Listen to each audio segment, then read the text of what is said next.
你在干什么？糟了，忘锁门了。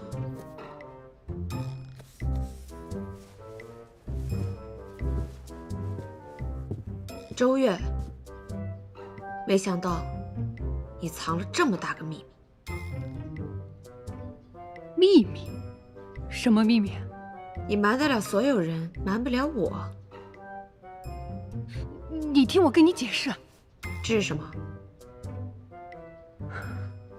你竟然藏了别的女人的梳子！啊！我说你不让我进你房间呢。哦，感情是金屋藏娇了是吧？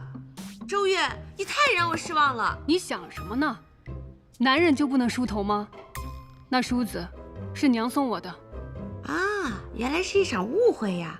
我就说嘛，我的小相公怎么可能是那种人呢？那你快休息吧，我不打扰你了。你还没回答我，你来我房里做什么？这不是，我们都成亲这么久了，还没有……你最好想清楚再说。自你入我周家门后，先是房顶偷听，后是深夜与景王相会，而今又摸进我房里东翻西找。若是你给出的理由不能让我信服，那我们的交易也可以就此结束了。啊！要不要这么严重啊？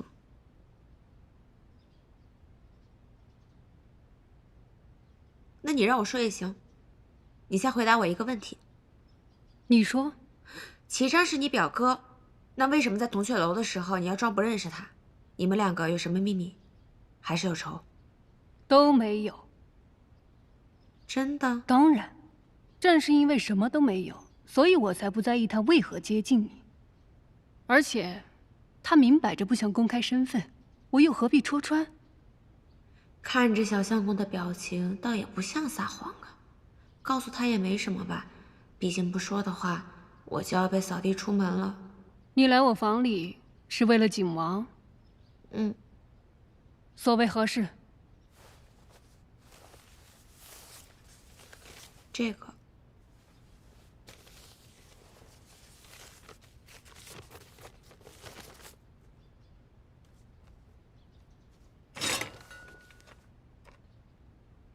哎呀，这剑可真不错。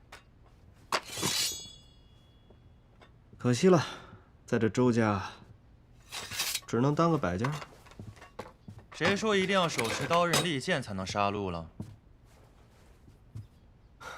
所以你在人周家蹭吃蹭喝，就是想看看他们不用刀剑能不能杀人啊？啊？刻意避嫌只会让老太太对我设防。有道理。对了，那小丫头可有动静？你说那个妙人啊？本来听你的分析，我还觉得你进周家合情合理，怎么我现在又觉得你别有用心呢？哼！哎，还不承认？这周家是你的外家，你跟老太太说你想进你母亲的房间看看，这有何难啊？为什么非得让小娘子给你偷钥匙啊？只有让老太太措手不及，我才能看见我想看见的。算你狡辩的有几分道理。只是我有一事不明，为何这钥匙会在周月的手中？难道其中有猫腻？不知道，先拿了钥匙再说吧。原来景王突然造访是为了这个。相公，你别犯难了，我这就去回了那大公鸡。我说这笔买卖我不做了。东西我可以给他，你先暂且出去等我片刻。啊？去吧。哦。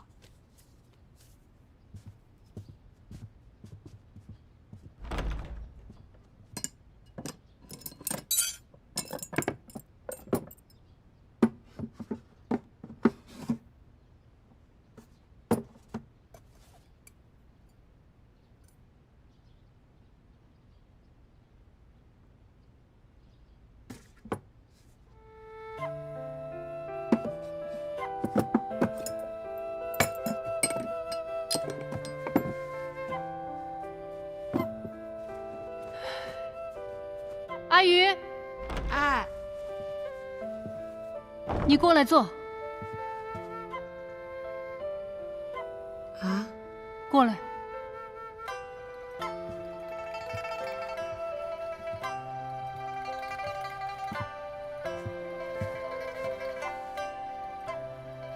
以后要什么，与我说便是。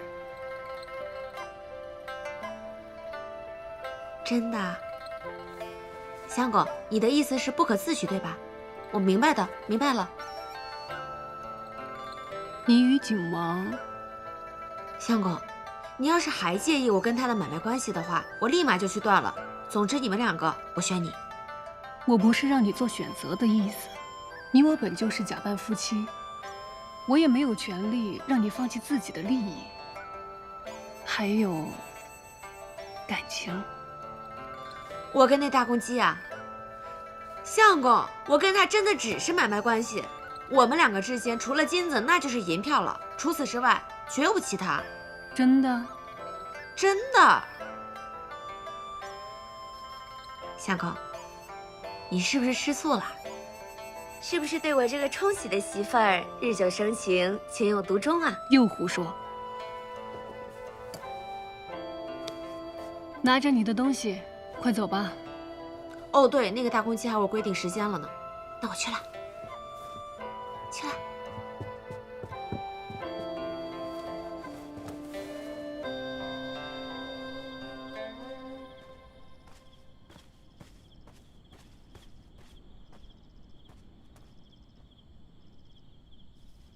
布谷，布谷，布谷。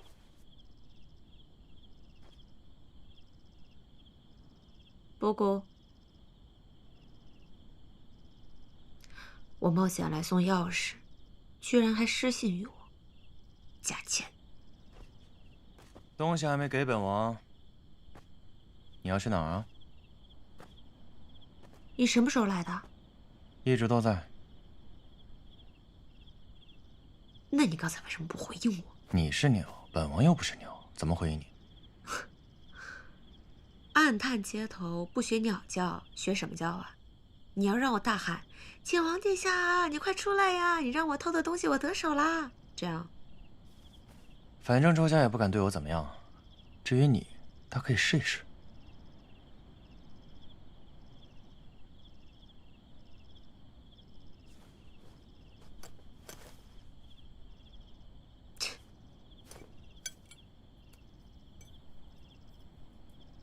这钥匙你怎么拿到的？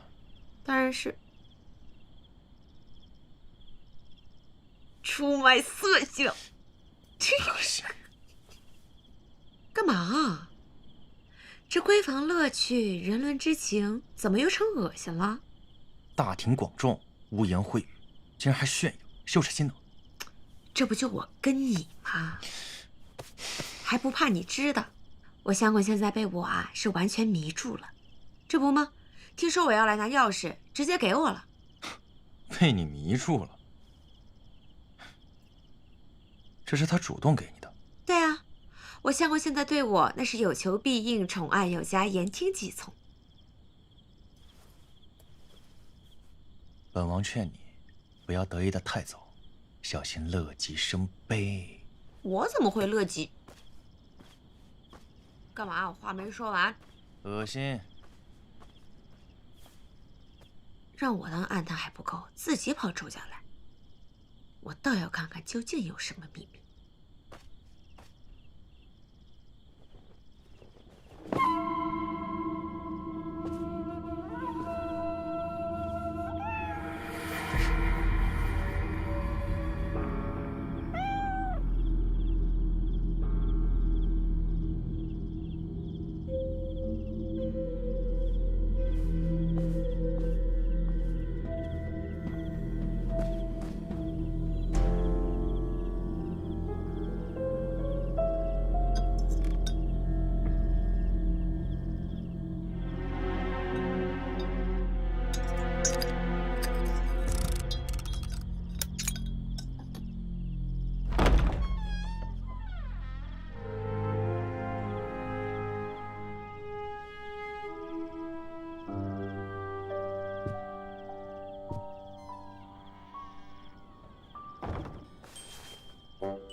没想到这周侯府里还有这么一个老宅子，这么多兰花，周侯府里面一个一个不是精于算计，就是小肚鸡肠，竟然还有这般平静之人独爱这花中君子。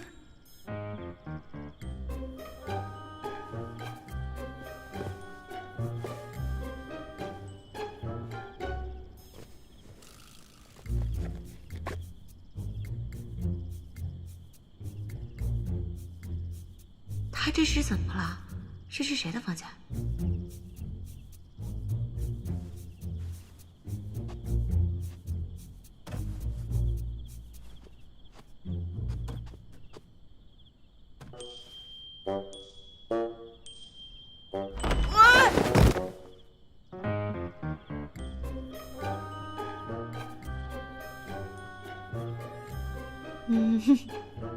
吓死我了。不好意思啊，走错了。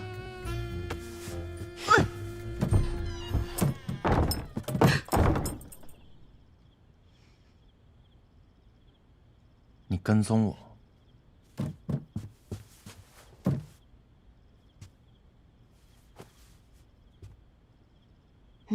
谁跟踪你啊？我是出来赏赏月的。那可真奇了怪了，今晚这月亮不在天上挂着，跑到屋里来了。我打开天窗说亮话了啊！我来就是想看看你有什么阴谋。要是我给你的，万一想对周家谋财害命的话，我一定要撇清关系的。撇清关系？你觉得还来得及吗？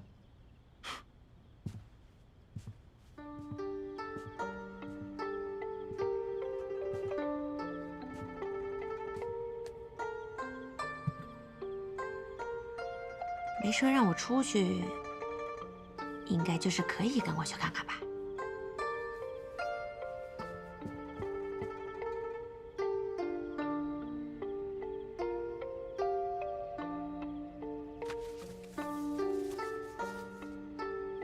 看起来是个女子的闺房啊，是谁的？啊？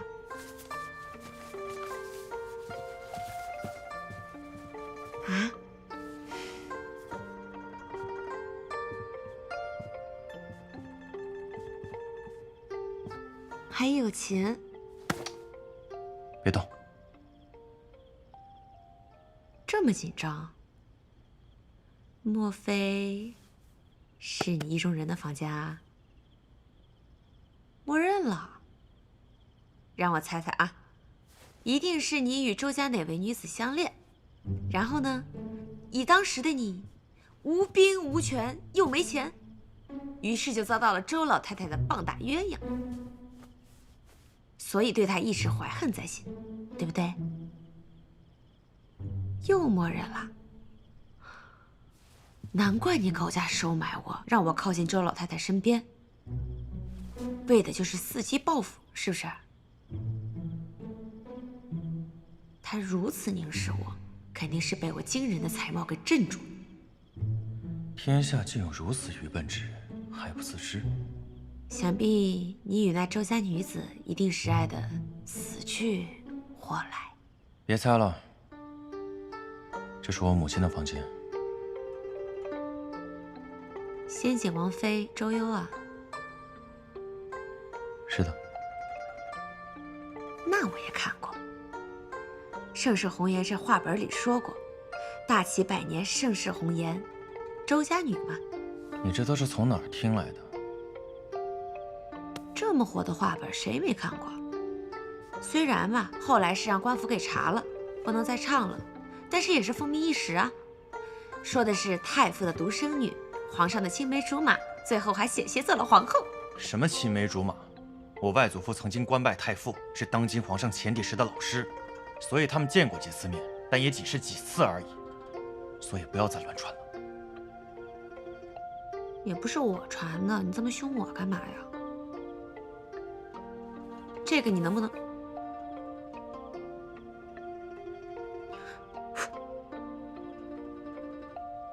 我任务完成了，钥匙还给我，回去睡觉去。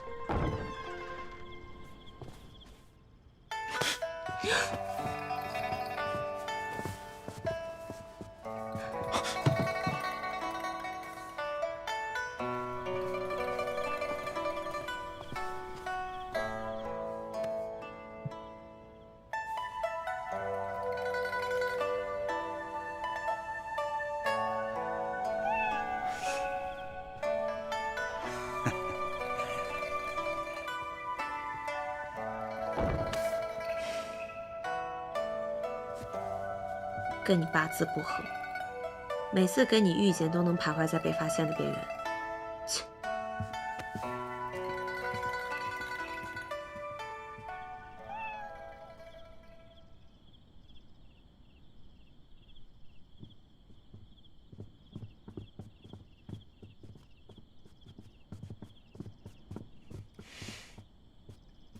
你能不能不要再跟着我了？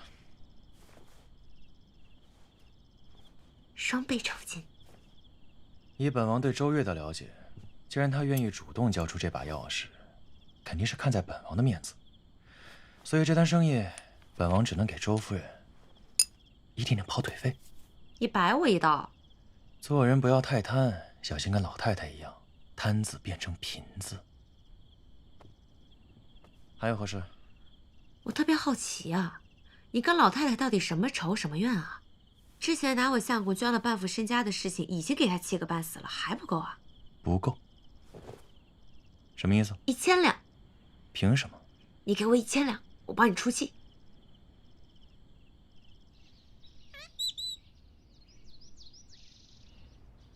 吴奶奶，老太太吩咐了，周家规矩，未斩妇德。心腹要在宴席之上大展厨艺。今日宴请景王殿下，您可别迟了。哎呀，你别喊了，喊什么呀？你没看见吴奶奶还没睡醒呢吗？也不知道你大呼乱叫什么。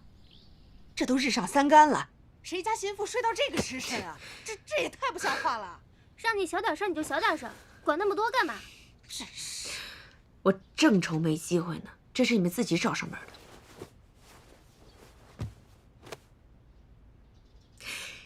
请嬷嬷回去告诉祖母，就说孙喜已经起来了，这就沐浴下厨，然后定不会让他失望的。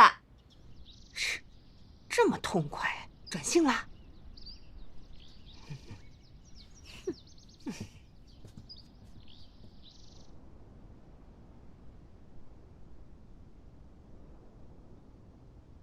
陈其章，叩见皇上。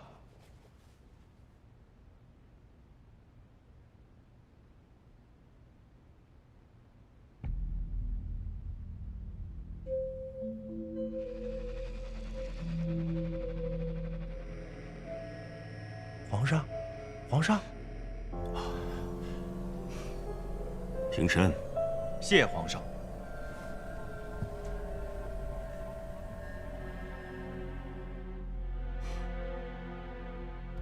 有匪君子，如今汝兮。朕当年巡视雍州之时，你还是垂髫少年，而今你已继承了景王之位，而雍州更是重安道泰，果真英雄出少年呐！皇上谬赞，这一切不过仰仗皇上的福泽罢了。你应该是永安元年生的吧？是哪个月份？回皇上，永安元年11月初10。11月。据家父所言，皇上隆恩当年还曾厚赏。是啊，景王有后，那是国之喜事。白玉不悔，孰为规章？也是你父母对你寄予的厚望。臣定当谨记父母遗命，上不愧皇恩，下不愧本心。宁王到。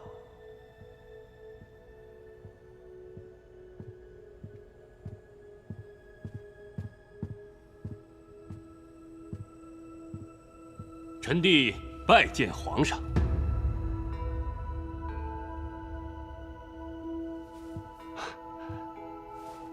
宁王，景王有礼了。哎呀，最近边陲不宁，各路暗探潜入我大齐，景王未按既定路线来京，耽搁了数日，我等甚是担心呐。有劳宁王挂怀了。这路上是有些小波折，不过好在有惊无险。那就好，那就好。景王乃我大齐之栋梁，雍州百姓之主。哎呀，可千万要当心呐！啊！宁王言重了。普天之下，莫非王土，天下百姓归心，皆臣服于皇上圣明。啊，皇上圣明。你我君臣一心，乃是我大齐之福。景王，你此次来京，安住何处啊？啊，回皇上，景王府邸尚在修缮，臣弟已发出了请帖，为景王择了一处宅子。此等小事，就不劳烦宁王了。皇上，周家是臣的外家，臣已入住周府。你刚才也说了，那周家毕竟是外家，自然多有不便。这样吧，朕东郊的锦园还空着，不如你就先安住着吧。谢皇上。你也马上就要及冠了，京中皇室子弟到了你这个年纪，那子嗣都有了。趁这个机会，安排一个花会，你也见见京中的闺秀。若有合意的，朕给你赐婚。全凭皇上安排。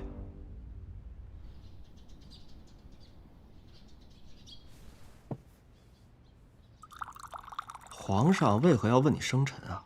君心难测。你只要记住，往后我便是11月生人。皇上还给我赐了个园子，这是在提醒我，让我早日搬离周府。搬出去也好，这样周家就能放松警惕了。不过，你的小娘子怎么办啊？说起她，我想起来了，我花了1000两。沈瑜说，今日要让我看个热闹。有热闹？我最喜欢看热闹了，赶紧走。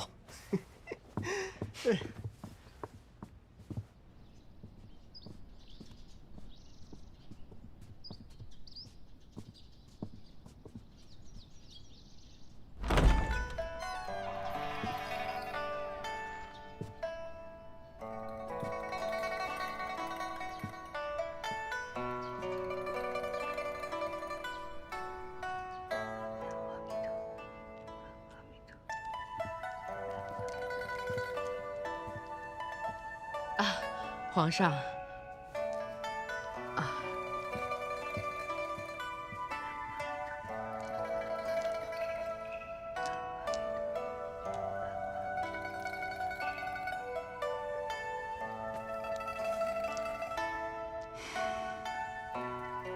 你我相识于微时，也曾有过琴瑟在御的美好。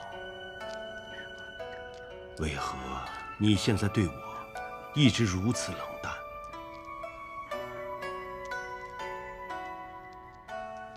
情为何故？难道皇上自己不清楚吗？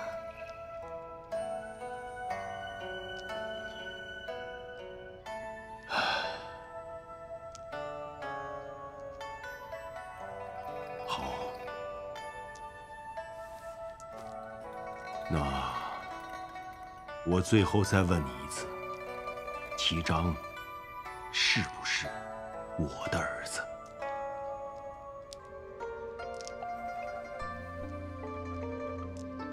皇上不是早已经调查过他的生辰了吗？我想听你亲口说。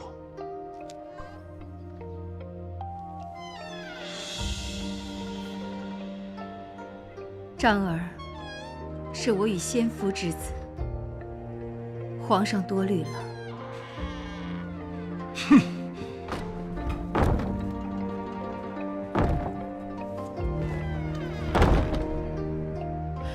王妃，皇上会不会对少主不利呀？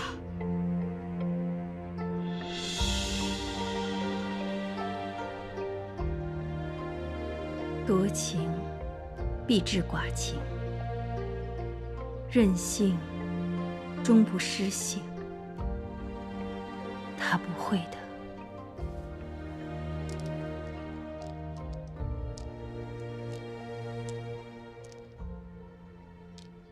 全胜，给朕派人杀了齐章。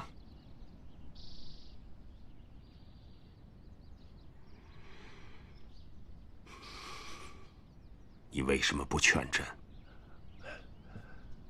皇上，恕老奴多嘴。皇上这话说了不知多少遍了。依奴才看，这景王殿下的眉眼与皇上您简直是一个模子刻出来的。您怎么舍得杀他呀？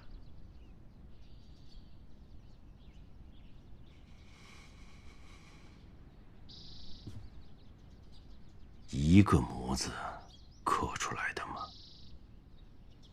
哼，你倒是看得清啊。皇上谬在，奴才也只是时而看得清，时而看不清罢了。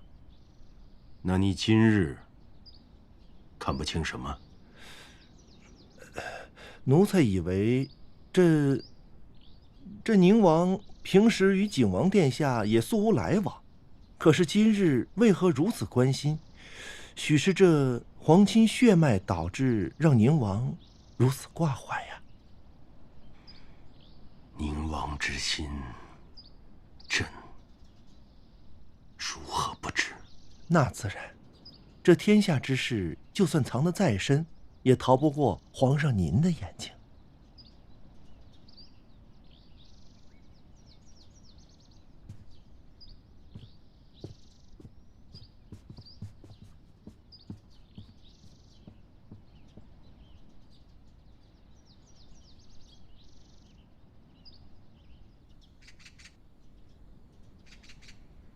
不知景王殿下对京城的生活可还适应？周家的吃穿用度一应俱全，本王还有些舍不得离开了呢。啊，若是景王愿意住下，多住几日便是。好。齐章哥哥，你来京之后还尚未游览过吧？要不明日我带你出去转转？就不劳烦三小姐了。不碍事的，能和齐章哥哥一起，我开心还来不及呢。好像还有人没有来吧？啊，侯爷前几日带着周林去了西山，待他回来再给景王殿下接风就是了。哦，无妨。五郎还有三夫人呢？皇上的封官下来了，五郎被分去了刑部，今日上任。三夫人身体不适，便在房内用膳了。那可要恭喜老太太了。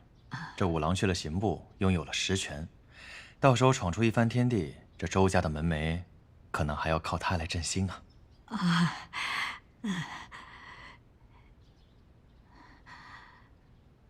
尚书大人。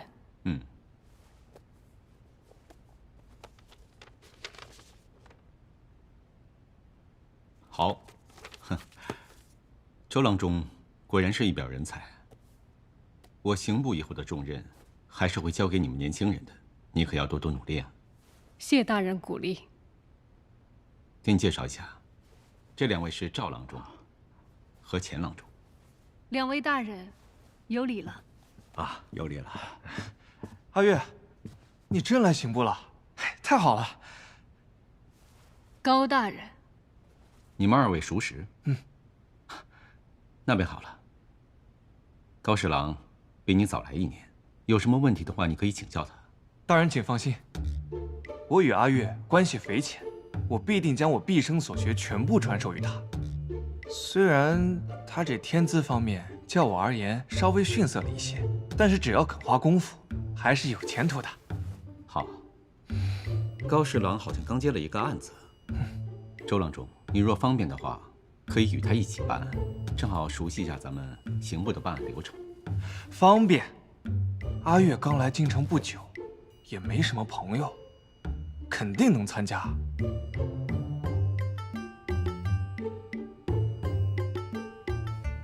但凭尚书大人分配。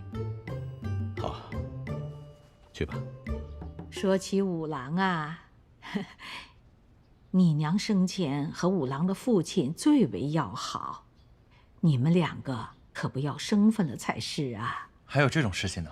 有几年，那几年五郎的父亲戍边在外，常会寄信寄礼物回来给你尚未出阁的母亲。唉，只可惜呀。可惜什么？不说了，不说了。这兄妹之间磕磕绊绊，那是常有的事儿。有几个不生嫌隙的。老太太说的是，我娘家的姐姐和兄弟还是一母同胞呢，结果因为一些钱财的纠纷，竟然动了刀子，差点闹出了人命。哎呀，不说了，不说了，不说了。来了来了，诸位等着急了吧？哟，还准备了菜呀，能上得了台面吗？可别吃坏了启章哥哥的身子。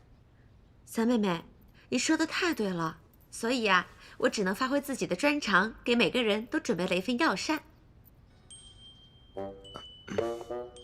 三妹妹，我看你啊，平时口气慎重，嘴巴臭得厉害，所以啊，给你准备了一份清热去火的口气清新汤，保准药到病除。妹妹一定要多喝一点啊。老太太，这是给您准备的清肝寡欲汤。我平时看您啊，这眼睛里面血丝太多了，想着应该是贪念太多伤了肝，所以才给您做这碗汤的。老太太，孙媳觉得吧？孙媳觉得吧，家财万贯，这死了谁也带不走，还是放放手，多喝点汤吧。大伯母呢？您的症状跟老太太其实相似，我想着老太太年岁已经高了，喝不了这许多，您就捡着她的喝吧，反正您平时也是愿意食人牙慧。哦，哎呦，我说什么呢？是跟老太太一心一意，所以肯定不会嫌弃她的，对吧？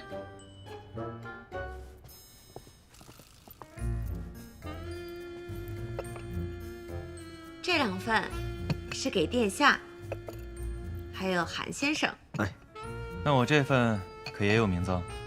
当然了，舒心解气汤多适合你啊！甚好。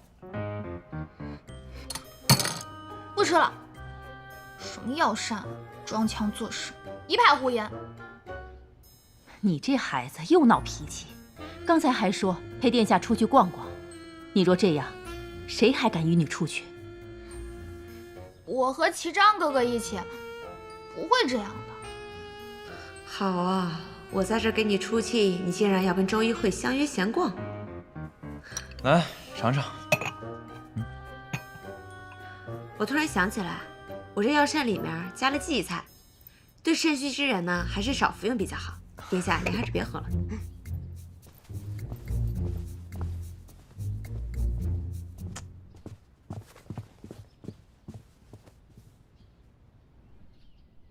阿月，你知道吗？听说你捐官，我都快急死了。我还以为你一定会被外放的，没想到你到刑部与我一起共事，真是太好了。我们又可以在一起。保持距离。好嘞。我离京许久，是捐官规例调整了吗？为何我会来刑部救人？难道是你？不是我，真的不是我。我姑母虽然是宫中贵妃吧，但你也知道，小荣王案之后，高家就一落千丈了。我倒希望自己有那个能力，可以把你留在我身边。我又没说一定是你。一会儿要去查的案子是什么？你先提前与我说说，我好有个准备。小案子，一个生员与另外一个生员打架，被推下楼梯，摔成了重伤。哎呀，傻了。这么严重？难怪那个人要来告状了。错，是推人的那个人告状。走吧。干什么呀你？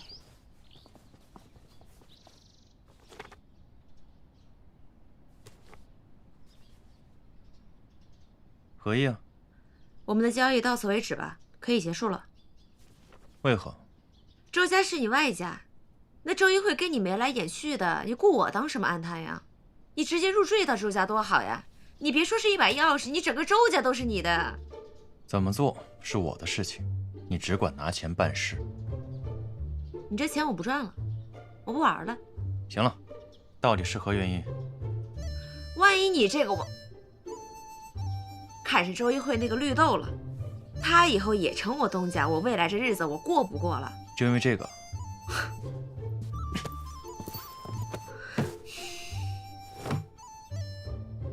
你真当做我锦王府的暗探是说来就来说走就走的吗？本王告诉你，你现在已经脱不了身了。你想怎么着？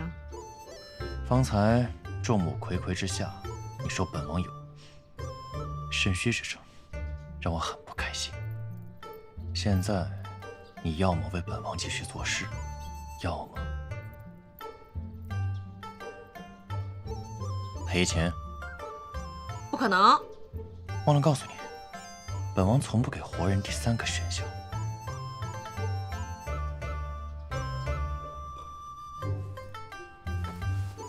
东家，哎呦，你不要生气嘛，我开玩笑的。那整个大秦上下再也找不到第二个比你好的人了，我怎么可能舍得有二心嘛？没有二心那便最好。本王现在给你布置下个任务，让老太太对你知无不言。大哥，我刚把那起子人气了个半死，你现在让我跟他们哥俩好，怎么可能？我干不了。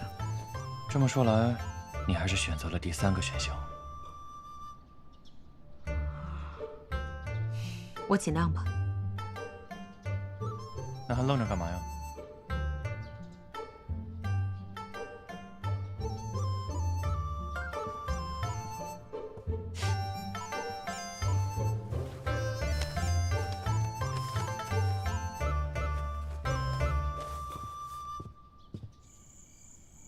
这个阿宇，整天惹是生非。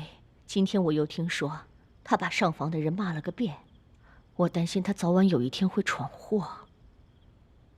相公，我做了参汤给你和夫人补补身子。进来吧。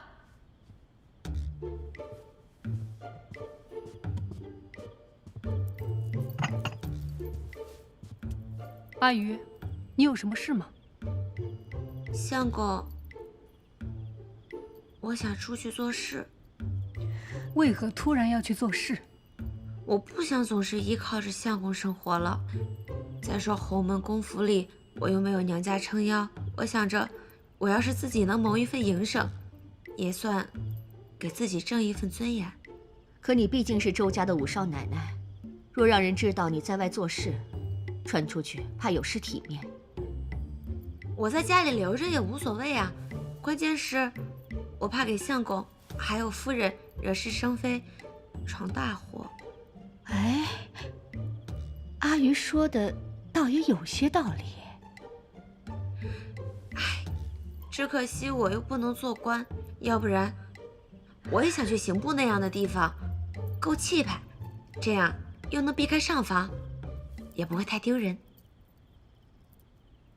说起来，刑部为方便入高门内院录女捐正词，倒是设有女掌顾的职位，但多是平家妇人担任，也无品级。你去了免不得会受累啊。嗨，都出去做事了，还管什么累不累啊？再说了，去刑部不是还有小相公吗？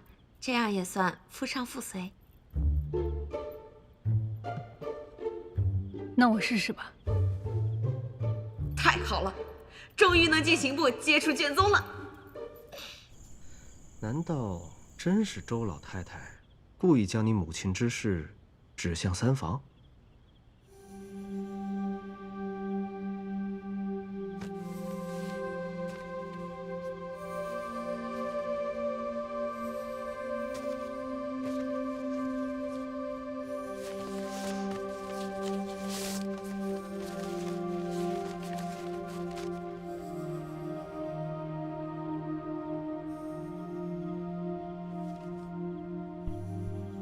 普通家书而已啊。这是周月父亲给我母亲写的信，上面的字迹与当年邀我母亲进京的那封家书字迹相同。你是怀疑王妃失踪与周越的父亲有关？至少是有人想让我这么认为。你从哪儿得到的这些家书？就在我母亲的闺房中，似乎等着被我发现。难怪宴席上周老太太和周侯夫人欲说还休，他们就是故意让你起疑心啊！我现在怀疑，老太太是故意把钥匙交给周越的。那你打算怎么办？将计就计。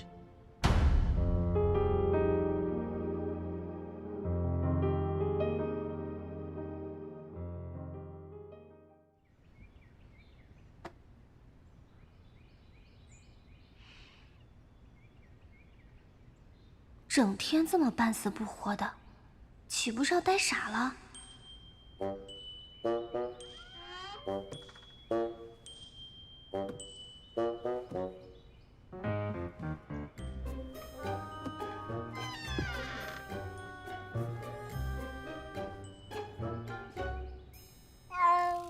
嘘，谁？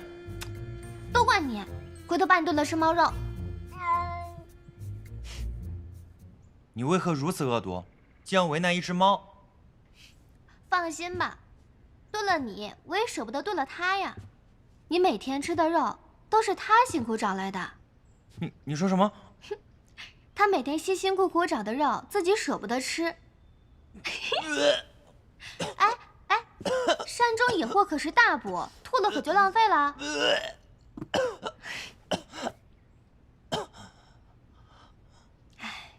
好了，逗你玩呢。你每天这么闷闷的，没有我你多不快乐呀。你怎么啦？我这眼睛，到底什么时候才能好啊？来，让沈姨看看。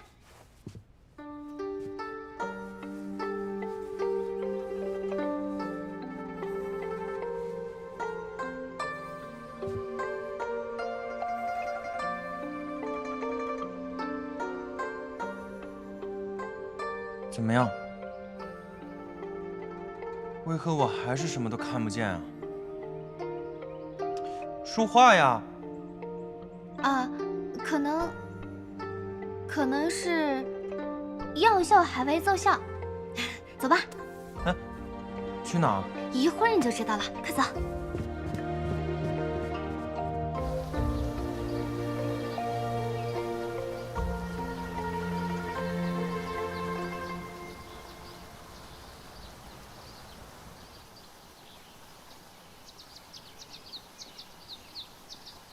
这是哪里啊？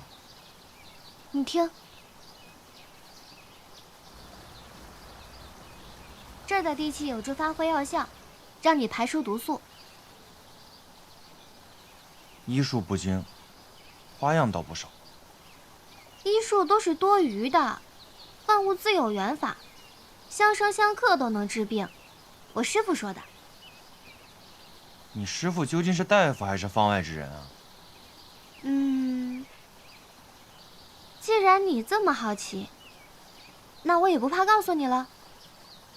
其实啊，我师父是神仙。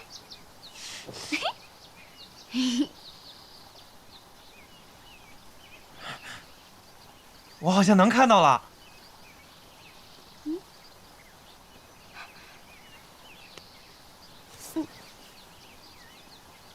但是，好像只能看见影子。